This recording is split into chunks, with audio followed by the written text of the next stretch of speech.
ये student NCERT finger tips का एक चैप्टर और करते हैं जिसका नाम है ग्रेविटेशन। तो इसकी भी हम एग्जाम्पलर प्रॉब्लम को सॉल्व करेंगे। पहले तो देख लेते हैं पहली प्रॉब्लम आपके सामने क्या है।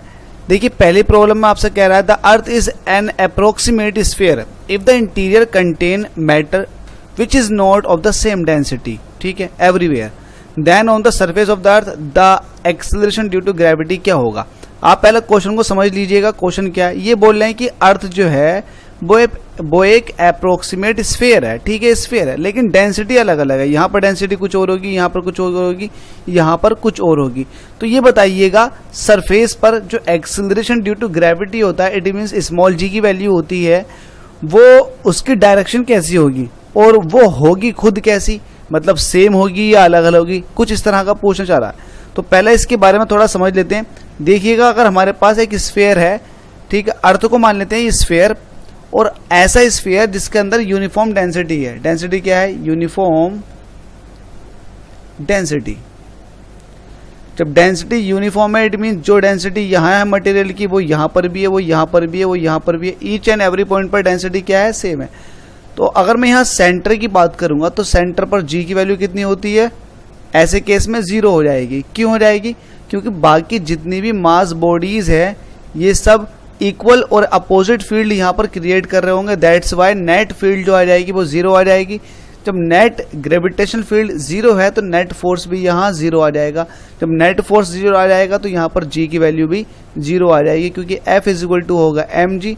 जब F 0 आ चुका है तो m into g, it means g भी क्या हो जाएगा? 0 हो जाएगा। और यहाँ पर अलग अलग डेरिवेशन के थ्रू आपने कैलकुलेट कर भी रखा कि अर्थ के सेंटर पर जी की वैल्यू 0 होगी अगर अर्थ को यूनिफॉर्म डेंसिटी का स्फीयर कंसिडर किया जाए तो, ठीक है। और इस केस में अगर सरफेस पर जी की डायरेक्शन देखोगे तो वो सेंटर की तरफ को होगी, बिल्कुल सेंटर की तरफ को होगी। क्यों होगी? क्योंकि भाई हर जगह डेंसिटी यूनिफॉर्म है, दैट्स वाई। तो जी की डायरेक्शन होगी वो सेंटर की तरफ को होगी। बट अगर ये केस थोड़ा मैं अलग तरह से कर देता हूँ कि डेंसिटी नॉन यूनिफॉर्म है, जैसे कि क्वेश्चन में कह रखा है, ठीक है, तो डेंसिटी क्या है? डेंसिटी जो है सेम नहीं है। तो इस केस में जैसे कि आपके पास ये है डेंसिटी सेम नहीं है। जब स्टूडेंट डेंसिटी सेम नहीं है तो सेंटर पर जी की वैल्यू 0 नहीं होगी। क्यों नहीं होगी?